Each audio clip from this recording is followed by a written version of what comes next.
não sabemos quem escreveu Hebreus, sabemos que foi o Espírito Santo que inspirou o irmão a escrever aos Hebreus, mas nós não temos aqui uma pessoa nítida que foi Paulo, foi Tiago, foi Pedro, nós não sabemos, mas sabemos que foi o Espírito Santo. Então, Hebreus 12, 1 e 2, a palavra de Deus, ela diz assim: portanto, também nós, visto que temos a rodear-nos tão grande nuvem de testemunhas, desembaraçando-nos de todo o peso e do pecado que tenazmente nos assedia, corramos com perseverança a carreira que nos está proposta, olhando firmemente para o autor e consumador da fé, Jesus, o qual, em troca da alegria que lhe estava proposta, suportou a cruz, não fazendo caso da ignomínia, e está assentado à destra do trono de Deus. Vamos ter uma palavra de oração. Nosso Pai Santo, te damos muitas graças, Pai, pela noite que o Senhor nos dá, pelo privilégio e a liberdade de abrir a Tua palavra. Pedimos que Tu abras também, Pai, a Tua palavra para nós. Abra a Tua palavra aos nossos corações, para que essa verdade ela possa penetrar, perfurar, nos edificar, tirar, ó Pai, pela operação da cruz, removendo todas as nossas impurezas. Aplica o sangue do Cordeiro, o sangue precioso de Cristo, para que tudo seja purificado. Pai, nós cremos que já fomos purificados, nós cremos que já fomos crucificados, e cremos que Cristo é a nossa vida, e cremos que dia a dia o Senhor tem nos levado para o caminho da santidade, da formação de Teu Filho em nós. Pai, como nosso coração se alegra por esta tão grande obra, por esta tão grande salvação. Nessa noite, ministre aos nossos corações, abra os nossos ouvidos e pelo Teu Espírito nos fazes compreender a Tua palavra. Repreende, Pai, todo espírito que seja contrário ao conhecimento de Ti. Muito obrigado porque o Senhor nos deu o Filho, Ele é a vida eterna, e a vida eterna é esta, que Te conheçam, a Ti, ao único Deus verdadeiro, e a Jesus Cristo a quem Tu enviaste. Conquista as nossas mentes para Ti mesmo. É no nome do Senhor Jesus que nós oramos. Amém. Irmãos, domingo passado, vocês se lembram, nós analisamos um pouquinho este olhar para Jesus, olhar para Cristo. Nós analisamos alguns textos e hoje a gente vai caminhar mais um pouquinho, ver alguns pontos específicos do que significa então este olhar para Cristo. E naquela ocasião, domingo passado, nós observamos que quando uma pessoa ela fica impaciente no caminho da cruz, ela tem uma tendência muito grande de rejeitar a Cristo, de rejeitar toda a suficiência de Cristo. Ela começa a viver um cristianismo a partir da sua própria experiência. Ela começa a tirar o seu foco, a sua centralidade de Cristo, porque muitas vezes, irmãos, o nosso Senhor, quando Ele quer trabalhar conosco, Ele é um Pai que trabalha de uma forma muito lenta. Ele quer que nós aprendamos todas as suas lições, Ele quer que nós venhamos a amadurecer, mas dentro de uma perspectiva divina. O nosso Pai, Ele é muito longânimo, Ele tem um ânimo longo, ninguém consegue. Por mais pertinaz, por mais obstinado de coração, por mais rebelde que seja, consegue esgotar a longanimidade, a paciência de Deus. Deus, ele é muito paciente. Então ele tem paciência conosco. Prova disso é que nós estamos aqui ainda, irmãos. Ele tem sido muito paciente, apesar de toda essa perversidade neste mundo. Ele tem sido longânimo. Por quê? Porque ainda neste mundo ele tem aqueles que irão crer nele por intermédio da sua palavra. Então ele tem muita paciência. Mas nós sabemos, irmãos, que as coisas estão se afunilando. A cada dia que passa nós vemos, naquele contexto de Gênesis capítulo 6, que a maldade do coração do homem havia se multiplicado na face da terra, e era continuamente mal todo o desígnio do coração do homem. A violência naquela época de Noé era reinante. Então Deus chamou Noé e pediu para que ele fizesse uma arca.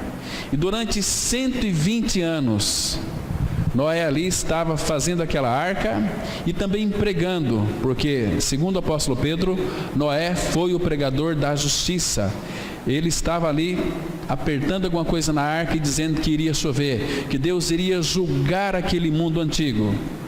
Mas aquele povo naquela época não se importaram, não deram ouvidos para Noé.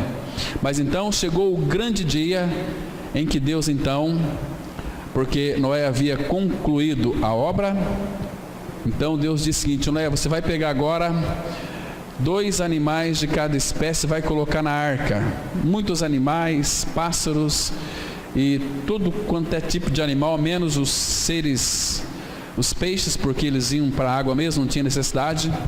Aí quando entrou Noé e toda a sua família, que foram salvos, 8 pessoas, não mais que isso, e todos aqueles animais, aí Deus fechou a tampa da arca.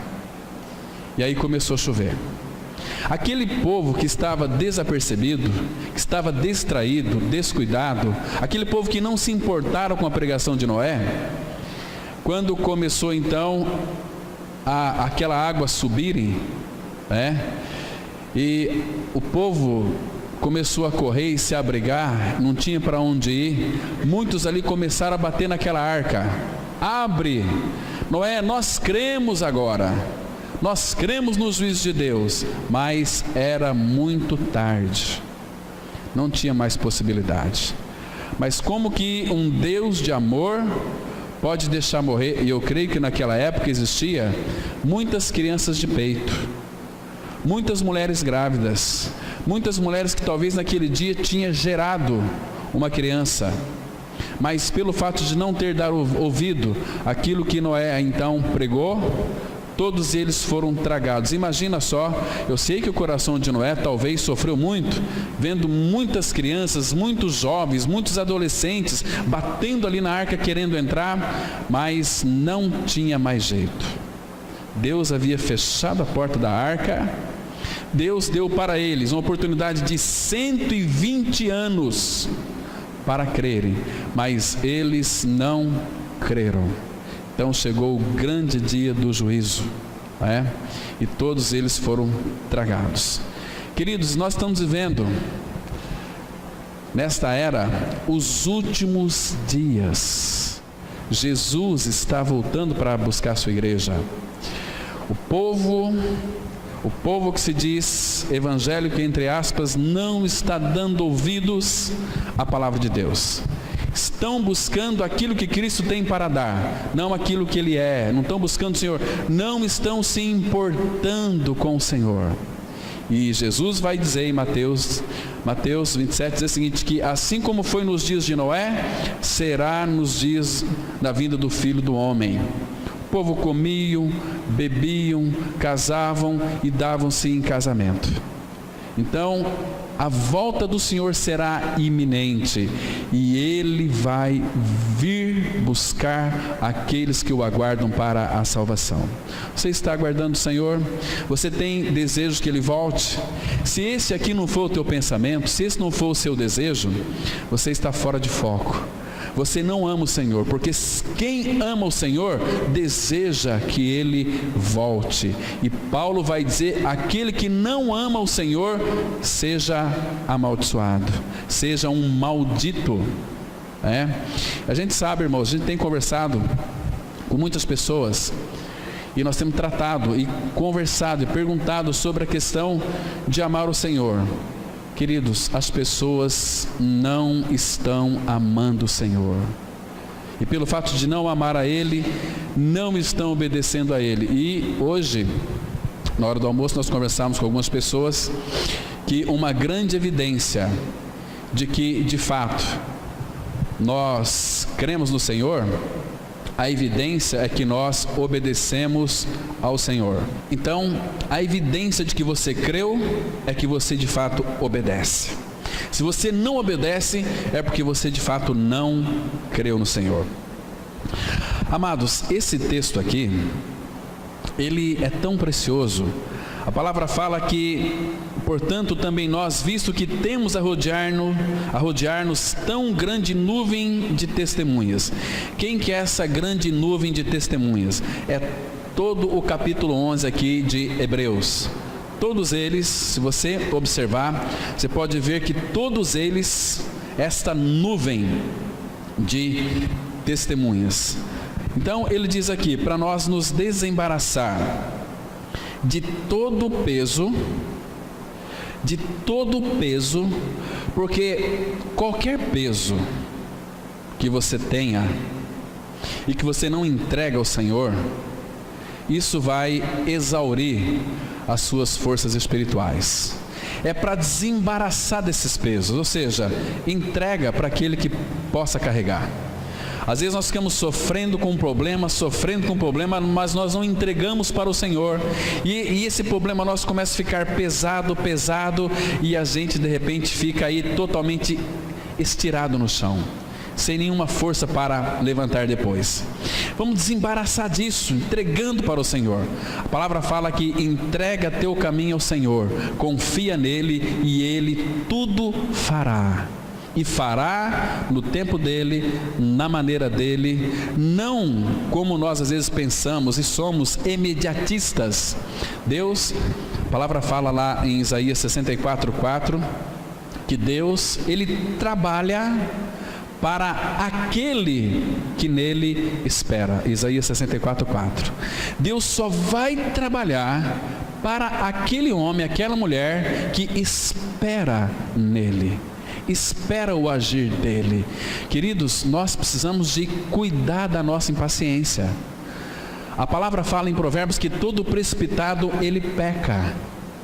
É uma atitude precipitada, nós vamos pecar. Às vezes nós pecamos, erramos, cometemos tantas besteiras na vida porque nós somos tão precipitados. Se eu pudesse esperar mais um pouco.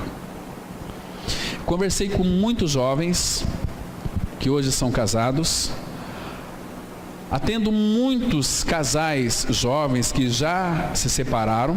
Recentemente separou um casal. O casamento dessas pessoas foram casamentos precipitados, casamento sem preparação, um casamento sem um planejamento. E Jesus sempre nos orienta: vocês, quando for construir uma casa, vamos construir uma casa? Não, vamos sentar primeiro, vamos ver se nós temos dinheiro suficiente que dê para construir essa casa. Vamos ver quanto custa cada tijolo, cada saco de cimento, quantos sacos de cimento são necessários para essa obra. Vamos ver quanto que custa uma mão de obra, quantos quartos vai ser feito, cozinha. Vamos ver se a gente tem condições. Ele vai demorar um pouquinho mais, mas vai fazer as coisas com eficiência, com eficácia, quando nós olhamos para a palavra de Deus e obedecemos a palavra de Deus, porque Ele tem prazer em nos orientar, Ele tem prazer em nos aconselhar, irmãos. No Salmos 32, versículo 8, ele fala aqui: sob as minhas vistas eu te darei conselho. E ele vai instruir o caminho que nós devemos tomar, o caminho que nós devemos seguir. Então, eu estou namorando uma moça, uma moça. Senhor, é da tua vontade que eu case com essa moça, com esse rapaz? Vamos ter um filho, vamos planejar esse filho, vamos buscar a vontade do Pai, se é da vontade do Pai que nós vamos ter esse filho ou não. Então, irmãos, apóstolo Paulo, ele fala aqui, quando nós agimos de uma forma impensada, nós vamos gerar em nós uma coisa, impaciência. E a impaciência faz a gente cometer uma série de absurdos. Então, de todo o peso e do pecado que tenazmente nos assedia. Essa palavra aqui, tenazmente, ela significa tão de perto nos assedia. Na Revista Corrigida vai dizer que do pecado que tão de perto nos assedia. O pecado está no mundo, nós estamos neste mundo influenciado pelo pecado, pela queda. Agora, vocês se lembram, irmão, que o apóstolo Paulo, em Romanos capítulo 7, em algumas colocações, ele vai dizer o seguinte, a partir do versículo 14 até o 20, ele vai dizer o seguinte, olha, porque eu não faço o que quero, mas o mal que não faço, esse quero. Ora, se eu faço o que eu não quero, não sou eu quem o faz, mas o pecado que habita em mim. Aqui tem muitas pessoas, por falta de revelação, andam patinando e vivendo uma vida nas garras de um monstro morto. Queridos, o nosso pecado, ele foi tirado lá na cruz no corpo de Cristo, porque Jesus é o Cordeiro de Deus que tira o pecado do mundo. Romanos 6,6 vai dizer o seguinte: sabendo isto, que o nosso homem velho foi com ele crucificado, para quê? Para que o corpo do pecado seja destruído e não sirvamos o pecado como escravos. Romanos 6,14, a palavra fala que nós não estamos debaixo da lei, mas debaixo da graça. Por isso que o pecado não terá domínio sobre vós. O pecado não tem domínio sobre a vida de um filho de Deus. Não tem domínio. Porque 1 João 3,8 vai dizer que quem comete pecado é do diabo. Mas para isto, o Filho de Deus se manifestou para destruir, para desfazer as obras do diabo. Ele tirou o nosso pecado. Esse pecado que ele crucificou na cruz no seu corpo, era o pecado que nos levava para o inferno. Por isso que ninguém mais vai para o inferno por causa de pecado. Vai para o inferno por causa da incredulidade, porque Jesus já tirou o pecado. Agora creia nesta obra consumada e receba os benefícios da sua libertação. Porque, queridos, o apóstolo Paulo em Romanos 6,2, ele vai dizer o seguinte: irmãos, como viveremos ainda no pecado, nós, os que para ele morremos? Você acha que tem possibilidade de uma pessoa que morreu para o pecado viver no pecado? Claro que não. Por quê? Porque ela está morta para o pecado, ela está crucificada para o pecado, morreu. Então o pecado aqui nesse texto, presta atenção que o pecado, ele está perto, está nos rodeando, que tão de perto nos assedia, que tenazmente mas não fala aqui que o pecado está dentro da nova criatura, não está. Ele foi crucificado e morto, entende? Aqui precisamos da revelação do Espírito para crer nessa verdade consumada do Calvário. Porque, queridos, existem muitas pessoas que não creem que foram libertadas do pecado. Por isso, elas vivem uma experiência a partir da sua ótica, a partir do seu prisma. E não, se eu sou assim, então o cristianismo tem que ser assim, porque eu crio assim, eu penso assim, e assim tem que ser. E aí encontra apoio em outras pessoas que também não têm essa visão, e são aí eternos pecadores, evangélicos pecadores. Porque, amados, a obra da cruz nos libertou do nosso pecado. Nós não somos uma pessoa que nasceu de novo, ela não pode dizer mais que é uma pecadora. Porque a palavra fala assim, que Deus prova o seu próprio amor para conosco, pelo fato de ter Cristo morrido por nós, sendo nós ainda pecadores. Não somos mais. Mas deixa eu citar para vocês um texto que vai afirmar mais isso. Lucas capítulo 6, abra comigo lá por favor, e acompanhe. que a libertação do pecado ela foi plena, a salvação de Cristo para nós foi plena. Lucas capítulo 6, versículo 32 vai dizer exatamente isso. Lucas 6, 32, presta atenção naquilo que Jesus está dizendo. Presta atenção naquilo que Jesus está dizendo. Aqui não fala que nós, os filhos de Deus, que somos pecadores mais. Não é mais, somos santos, somos filhos de Deus. Jesus ele diz assim, Lucas 6, 32. Se amais os que vos amam, qual é a vossa recompensa? Porque até os pecadores amam aos que o amam. Então, ele não está dizendo aqui, os pecadores amam, mas o que você é então? Um santo, um filho de Deus, uma nova criatura, entende? Ele diz assim, no 33, se fizerdes o bem aos que vos fazem o bem, qual é a vossa recompensa? Até os pecadores fazem isso. Percebe? Agora, queridos, está tão claro a palavra de Deus, mostrando de uma forma tão sucinta, que até mesmo uma criancinha de 5 anos compreende o que Jesus está dizendo. Mas nós não vamos compreender se o Espírito não revelar isso no nosso coração. O Espírito de habitação que habita em nós, é Ele que pega firme conosco e abre o nosso entendimento para nós compreendermos as Escrituras Sagradas. Porque, amados, se Deus é santo e Deus é o nosso Pai, nós, como filhos de Deus, não podemos ter uma natureza de pecado mais. Uma natureza santa. Sede santos, porque eu sou santo. Estão me compreendendo, irmãos? Porque sem santidade ninguém verá o Senhor. Mas vamos lá para Hebreus de novo. Vamos ver mais alguns detalhes aqui que são fundamentais para o nosso crescimento espiritual diante do Senhor. Então, o pecado, ele não habita mais dentro da nova criatura, mas habita ao lado, habita tenazmente. Então, agora aqui tem uma corrida. Corramos com perseverança. Quando você nasce de novo, você é chamado para descansar. Você creu que foi crucificado com Cristo? Amém. Você foi sepultado com Cristo? Amém. Você e eu fomos ressuscitados com Cristo, estamos assentados nos lugares celestiais em Cristo Jesus. Então, uma vez assentados nos lugares celestiais, agora nós vamos começar a andar. Andar de que maneira? Andar pela fé, andar em amor, andar em santidade. Percebe? E aí depois nós vamos terminar aqui correndo. Corramos com perseverança a carreira que nos está proposta. Agora tem um detalhe muito importante aqui no versículo 2. Olhando firmemente para o autor e consumador da fé, Jesus. Vamos correr sim, mas olhando para uma só direção, olhando para Cristo.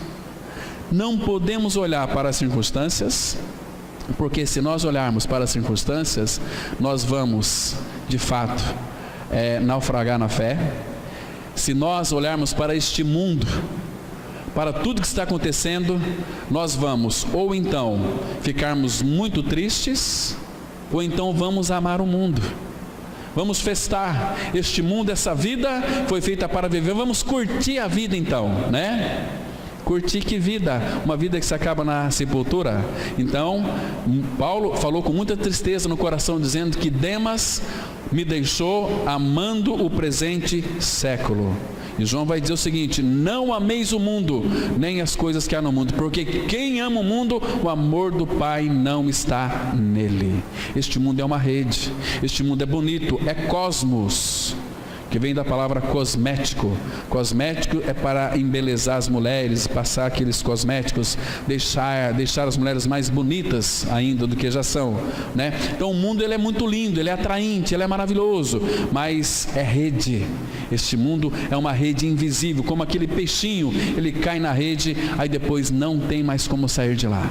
É um perigo muito grande.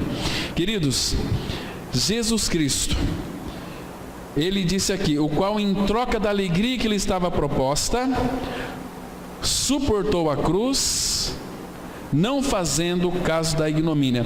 Você sabe qual que era a alegria que estava proposta para Cristo? É que ele teria a sua igreja. Por causa dessa alegria proposta, essa alegria que estava proposta para o Filho, era a sua igreja. Mas para ele ter essa igreja, que são homens e mulheres que creram no Senhor, ele teve que separar do Pai. Ele teve que ir para a cruz e morrer por mim e por você. E também nos colocar e nos fazer participantes da sua morte e da sua ressurreição. Então, irmãos, uma vida cristã genuína é uma vida de olhar para Cristo. Agora, quando nós começamos a tirar os nossos olhos de Cristo, o que significa olhar para Cristo? É olhar para a sua palavra. Ele diz em Isaías: olhai para mim e sede salvos. Olhar para Cristo de que maneira? Olhar para a sua palavra, porque hoje aqui nós vivemos uma vida de fé. Fé é nós crer naquilo que está escrito. Eu não vejo, mas eu creio, porque a Bíblia é a palavra de Deus. Então nós podemos crer, porque, irmãos, se nós tirarmos os olhos de Cristo, nós vamos nos impacientar. Domingo passado nós lemos aquele texto de Números 21. Vamos dar mais uma passada por ele. Números 21, versículo 4 e 5. Interessante aqui esse texto. Números 21, os versículos 4 e 5. Veja que coisa interessante aqui, amados. Nós temos uma declaração da palavra de Deus que nos chama muito a nossa atenção e é uma advertência para nós. Números 21, 4 e 5. Você sabe por que muitas vezes nós deixamos de olhar para Cristo? É que nós não nos importamos muito. E quando nós não nos importamos com o Senhor, a gente, quando começa a ouvir a palavra de Deus, a gente fica assim meio como que desajustados. Nós ficamos meio como que inquietos. A gente escuta, mas, puxa vida, pelo menos eu não vou para o inferno, não é isso? Não é isso, irmãos. Muitas vezes nós temos uma facilidade muito grande de gastar tanto tempo com outras coisas, mas para sentarmos aos pés de Cristo, para ouvir a sua palavra, surgem tantas dificuldades, surgem tantos problemas que se levantam. Claro, o inimigo não quer, o inimigo quer te levar você para a perdição. E aqui ele diz assim, 21 versículo 4 de Números: então partiram do monte Or, pelo caminho do Mar Vermelho, a rodear a terra de Edom. Porém o povo se tornou impaciente no caminho. Presta atenção aqui, o perigo, irmãos. A impaciência, nós verificamos que foi algo terrível que aconteceu com esse povo aqui. Uma pessoa que ela se torna impaciente no caminho da cruz, ela vai começar, como foi Pedro, até praguejar ao nosso Senhor. Tem muitas pessoas que se revoltam contra Deus porque estão ali naquela expectativa de que Deus resolva o seu problema, e aquele problema foi colocado pelo Senhor. O Senhor resolve o problema, mas o Senhor não quer resolver aquele problema enquanto não tratar com outro problema que chama você mesmo. E a pessoa se impacienta. E aí ela começa, por causa dessa impaciência, veja o que eles disseram aqui no versículo 5. E o povo falou contra Deus e contra Moisés. Por que eles falaram contra Deus e contra Moisés? Porque eles estavam impacientes. E veja o que eles falaram: por que nos fizeste subir do Egito, para que morramos neste deserto, onde não há pão nem água? E a nossa alma tem fastio deste pão vil. O que é fastio, irmãos? É aversão. Este pão que eles falaram que era um pão vil é uma figura de Cristo, porque eles estavam impacientes. Então por quê? Este pão vil. Hoje não é diferente. Os crentes não querem Jesus, os evangélicos não querem Jesus. Os evangélicos querem o que Jesus tem para dar para eles: a bênção da minha casa nova, a bênção do meu carro novo. Ah, Jesus! Não, nós não queremos. Olha, eu já ouvi muitas pessoas dizerem aqui nessa cidade: eu não vou na Palavra da Cruz, sabe por quê? Porque lá eles só falam de Jesus. Mas tem outro assunto para poder pregar para as pessoas. Colossenses 3,11, Paulo fala que Cristo é tudo em todos. Se nós pregamos Cristo, nós pregamos tudo para as pessoas, mas as pessoas não querem Cristo, né? Então, irmãos, como veneno pernicioso que corrói as nossas vidas com Deus, é deixar de olhar para a centralidade de Cristo, de olhar para Ele.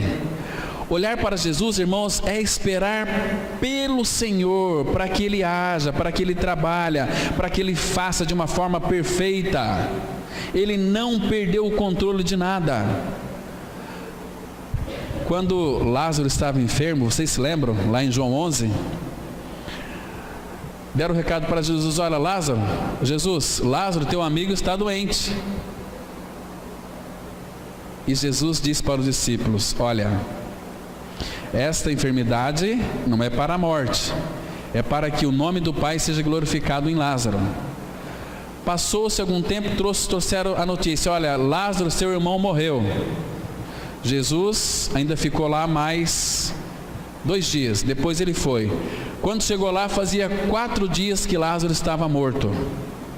E eles ali, imagina quando Lázaro estava doente, a impaciência das irmãs de Lázaro. Nosso pai já tinha morrido, nosso irmão, o único homem da casa, está doente, vai morrer. Cadê Jesus? Jesus! Imagina a impaciência das 2 irmãs de Lázaro. Imagina a impaciência daquele povo, porque quando a pessoa está impaciente, ela começa a falar mal. Mas Jesus não é amigo de vocês? Jesus não é o tal? Por que Ele não veio quando vocês foram dar o recado para eles? Mas, queridos, quem diz que Ele vai ficar dentro da nossa agenda? Eu fico assim tão estarrecido quando eu vejo assim muitas igrejas evangélicas agendando milagres. Hoje vai ser a noite da libertação, vai ser a noite do projeto para a sua vida. Meu Deus, qual que é o projeto de Deus para a sua vida? É que você morra. Que você morra, porque se você não crê na sua morte com Cristo, não tem vida cristã verdadeira, autêntica, genuína. Tem cristianismo mais de meia sola, sem morte. Sem passar pela cruz não tem cristianismo, não tem vida eterna, tem religião, né? Por isso que as pessoas, elas ficam impacientes, então elas querem fazer coisas.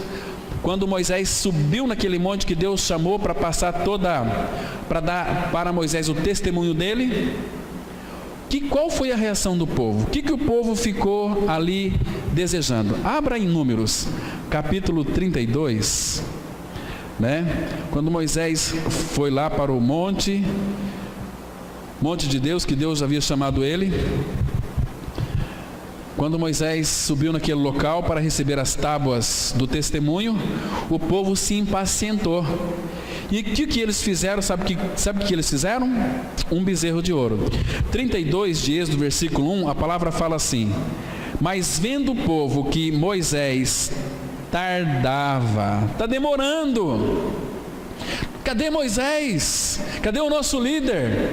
Cuidado, irmãos, você colocar a sua confiança em homens.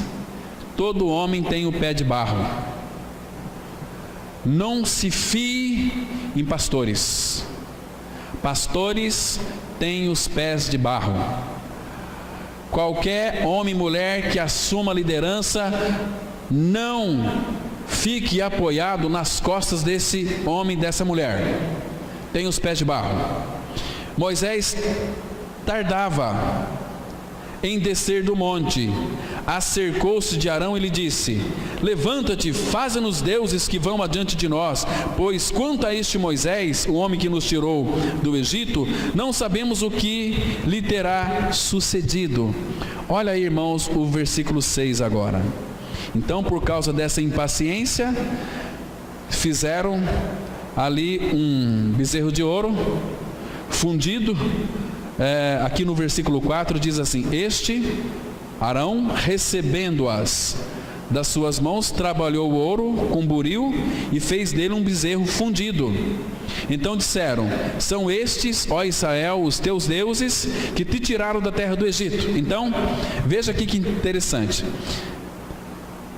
Eles fizeram, porque o ouro foi derretido, foi fundido. Então, para que saísse o bezerro de ouro, tinha que colocar dentro de um molde, né, para sair aquele bezerro.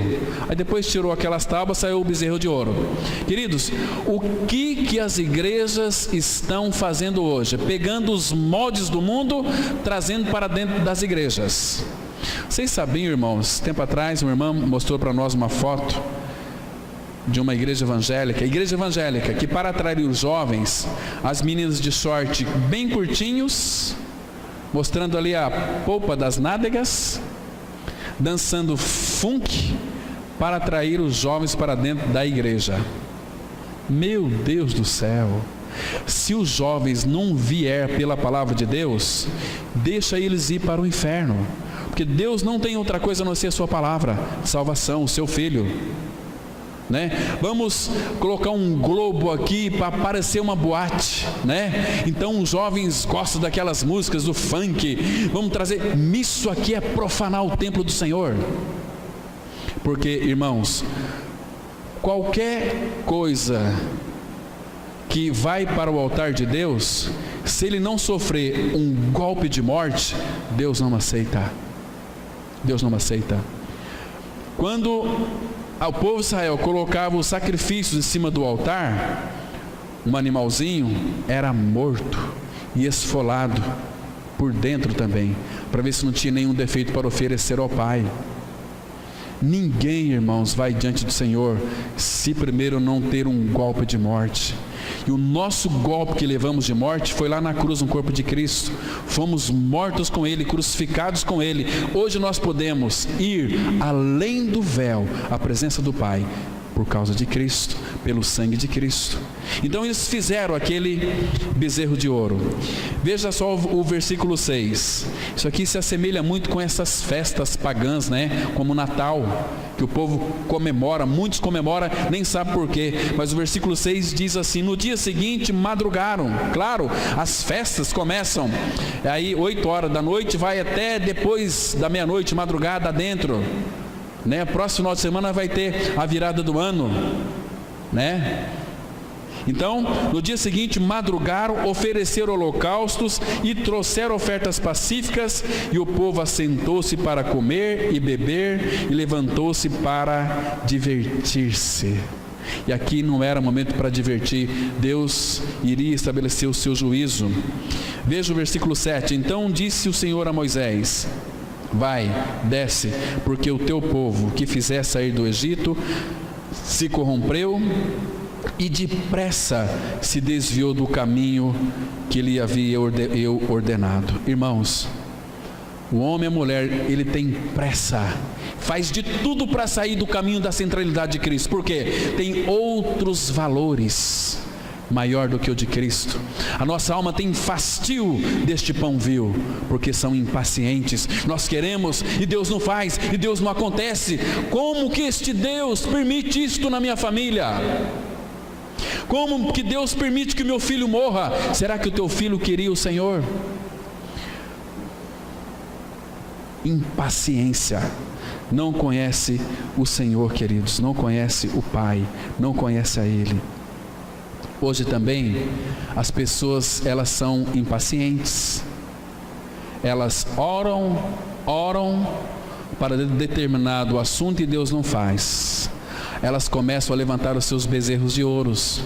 Quais são os bezerros de ouro de hoje que poderíamos colocar aqui para que então Deus faça? E aí eles não estão buscando a vontade do Pai, porque segundo a vontade do Pai Ele nos ouve, né? Então, queridos, você pega essa água fluidificada, coloca ao lado do rádio, em cima da televisão. Hoje não dá para colocar mais em cima da televisão, porque são todos TV de plasma, né? TV de LED, então são bem fininhas, mas você vai tomar essa água fluidificada e essa água vai curar você da sua enfermidade. Tenha fé, irmão. Meu Deus, bezerro de ouro. Onde é que está escrito isso na Bíblia? Nós temos que fazer uma campanha para que então nós tenhamos um ano. Meu Deus, a Bíblia diz que os ímpios vão de mal a pior, que este mundo está reservado para juízo, para fogo. Cada dia que passa as coisas estão piorando e vão piorar mais. Olhe para a palavra de Deus, olhe para Cristo.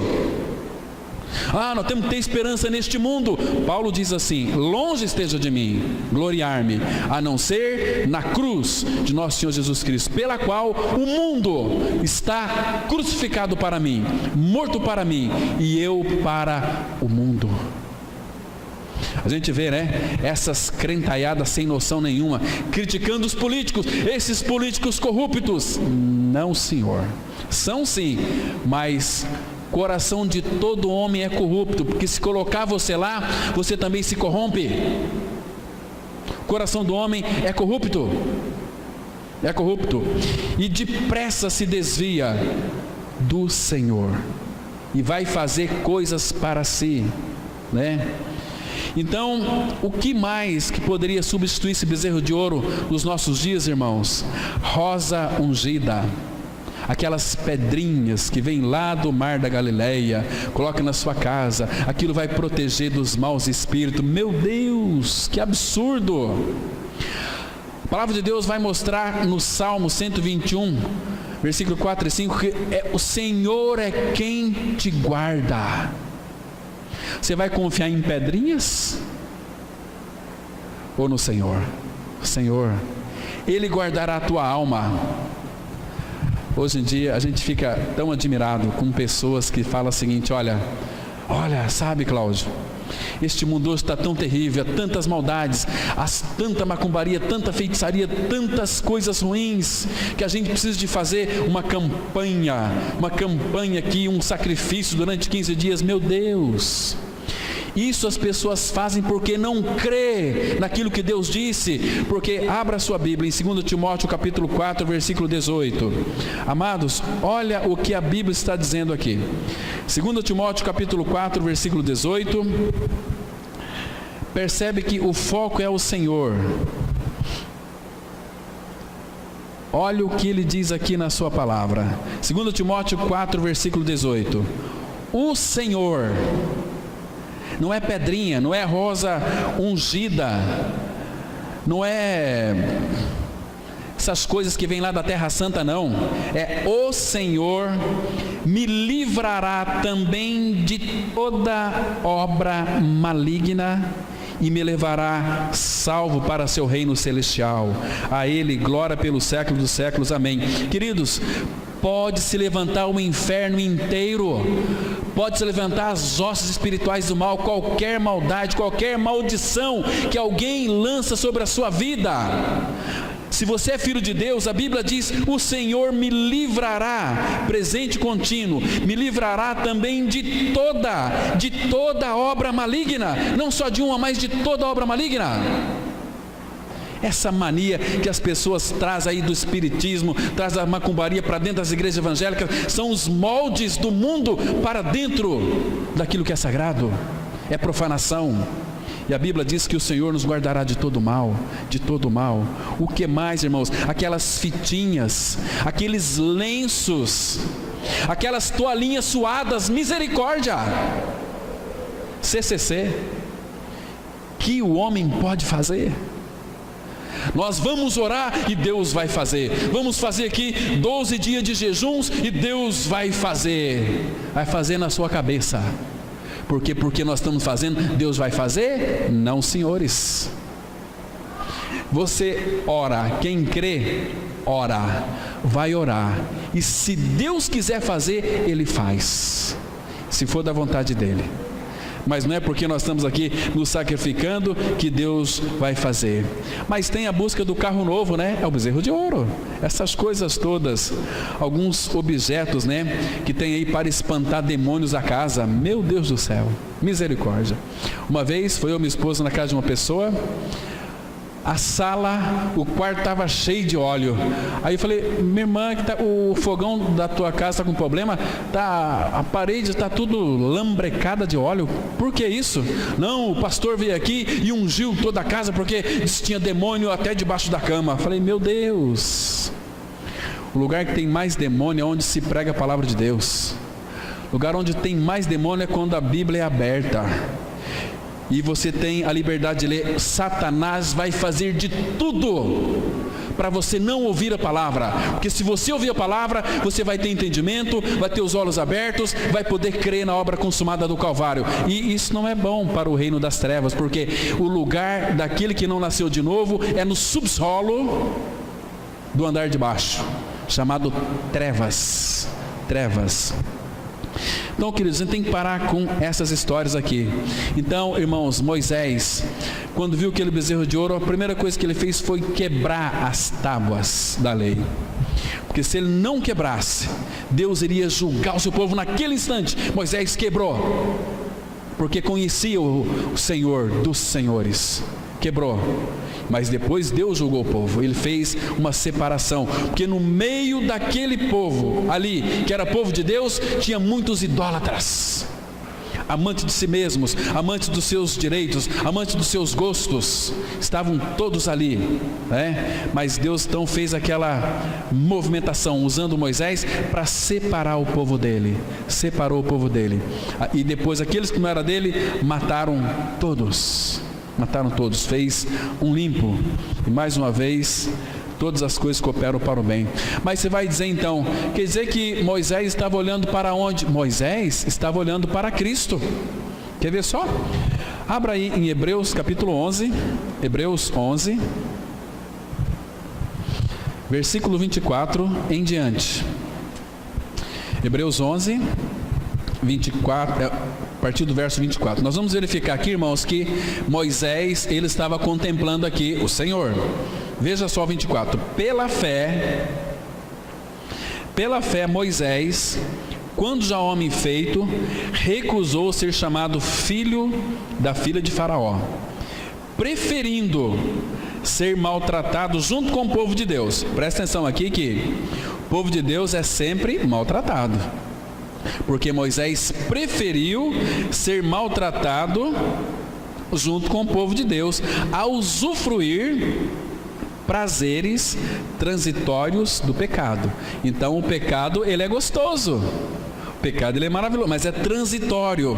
Um dia o teu pecado vai te achar, e se você não creu na sua morte com Cristo, ressurreição com Cristo, você está perdido. Transitórios do pecado, porquanto considerou o opróbrio de Cristo por maiores riquezas do que os tesouros do Egito, porque contemplava o galardão. Veja o 27 agora.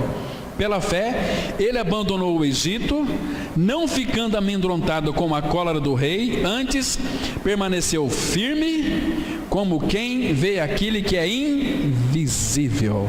Moisés estava olhando naquela época para Cristo. Olhou firme, olhando firmemente para Jesus, autor e consumador da nossa fé. Você se lembra daquele camarada chamado Simeão? Simeão, ele é uma figura tão linda ali em Lucas 2, representando o Antigo Testamento, né?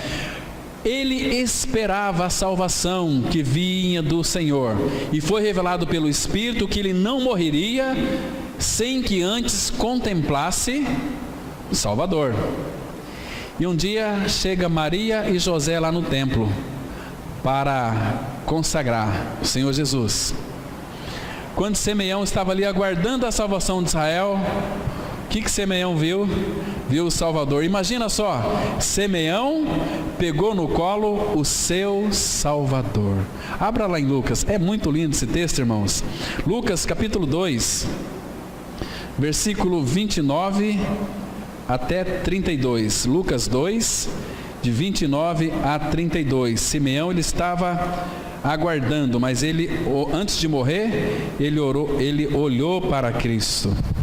Lucas 2, versículo 30 diz assim, vou ler o 29 primeiro.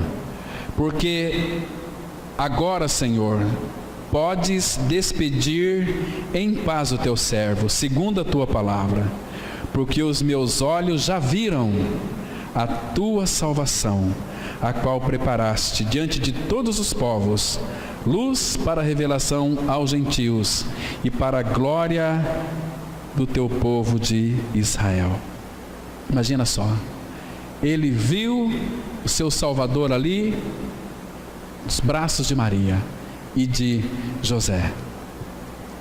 Para onde que você está olhando, meu irmão, minha irmã? O que significa olhar para Cristo? Significa ter entendimento espiritual. No Salmo 34, versículo 5, diz assim: quando nós contemplamos o Senhor, nós somos iluminados, ou seja, ganhamos entendimento espiritual, olhando para Jesus. Agora, quando você olha para baixo, sabe o que você pode escutar? Você vai escutar assim, você vai escutar o doutor dizendo: meu amigo, o teu caso não tem jeito. Mas se você olha para Cristo, você vai escutar aquela palavra assim: olha, para mim nada é impossível. Todas as coisas são possíveis para Ele. Nada é impossível para Ele. Não há impossíveis em suas palavras. Mas o problema é que nós olhamos para baixo. Nós olhamos para as circunstâncias. Olhamos para os problemas. Temos que olhar para Cristo. Quando olhamos para Cristo, irmãos, mas as pessoas às vezes quando olham para si, eu estou falando aqui pessoas evangélicas. Pastor Cláudio, tratando do assunto da salvação, que é a porta, a chave que vai abrir todas as outras portas. Você tem certeza da tua salvação? Isso está na igreja há muitos anos. Olha, eu ainda não tenho, porque tem um pecado na minha vida. Eu não sei se Deus me perdoa desse pecado ou não. Esse pecado tem me perturbado a minha mente. Eu sei que Deus perdoa os meus pecados, mas esse pecado aqui, tem um pecado que eu não sei se Deus vai me perdoar. Uma vez o pastor Antônio Bochaim foi visitar uma família de uma pessoa que ela não cria. Ela cria em Jesus, mas não cria que Ele tinha libertado ela plenamente do pecado. Jesus veio para nos libertar do pecado, uma obra perfeita do pecado. Aí diz que o Antônio Bochaim pegou um papel em branco, mandou riscar no meio e falou para a pessoa: abra aí no Salmo 103. Vocês também abram lá no Salmo 103. Salmo 103. O Bochaim disse para essa pessoa: escreve aqui, os meus pecados não foram todos perdoados. Escreve embaixo, o diabo. Agora no outro lado escreve assim: todos os teus pecados foram perdoados. Escreve Jesus Cristo. Agora, aí ele perguntou para a pessoa: você crê que a Bíblia é a palavra de Deus? Eu creio. Se Deus disser que todos os seus pecados foram perdoados, você crê? Creio. Aí pediu para que ela lesse o versículo 3. Ela leu assim, olha, Salmo 103, 3. Ele, Senhor Jesus, Ele é quem perdoa todas as tuas iniquidades, quem sara todas as tuas enfermidades. Ele perdoou quantos? Todas. Se perdoou todas, aquele que você pensou que ele não perdoou, está incluído aqui. Creia. Não fique ouvindo a voz do diabo. O diabo sempre vai lançar dúvida. Ele tem um DDD: dúvida, desânimo, desespero. Uma pessoa que tem dúvida, ela vai entrar em desespero. Agora, queridos, nós precisamos de olhar para Cristo, olhar para a sua palavra, olhando firmemente para Jesus, autor e consumador da nossa fé. Amém? Vamos ter uma palavra de oração. Nosso Pai, graças ao Senhor, porque podemos olhar para Ti, olhando para a Tua Palavra. Tira as vendas dos nossos olhos, para que a gente possa enxergá-lo claramente. Desvenda os nossos olhos, para que possamos contemplar as maravilhas da Tua lei. Continue, Pai, ministrando a nós, a Tua igreja, falando aos nossos corações pela Tua Palavra, revelando, Pai. Pai Santo, que nós não venhamos ficar tão somente no conhecimento bíblico, mas que possamos ir além da letra, a tocar a Tua realidade, a viver uma vida de união com Cristo, porque Ele é o amado da nossa alma, Ele é o Senhor da igreja. Pai, nós estamos nele e Ele está em nós, porque assim diz a Tua Palavra. Nós não estamos vendo, nós não sentimos, mas nós cremos, porque o justo viverá da fé. Oh, meu Pai, muito obrigado pelo tempo que passamos aqui, que seja um tempo proveitoso para os nossos corações, para a edificação do corpo de Cristo, da vida da igreja. E nos leve guardados para os nossos lares. Nos dê uma semana vitoriosa. Nos dê, Pai, a última semana do ano de 2016, abençoado e guardados em Teu nome. Que possamos fazer nesses dias a diferença. E que tenhamos, ó Pai, da Tua parte, um desejo em nosso coração em conhecer mais e mais de Cristo. Em nome dele que nós oramos. Amém.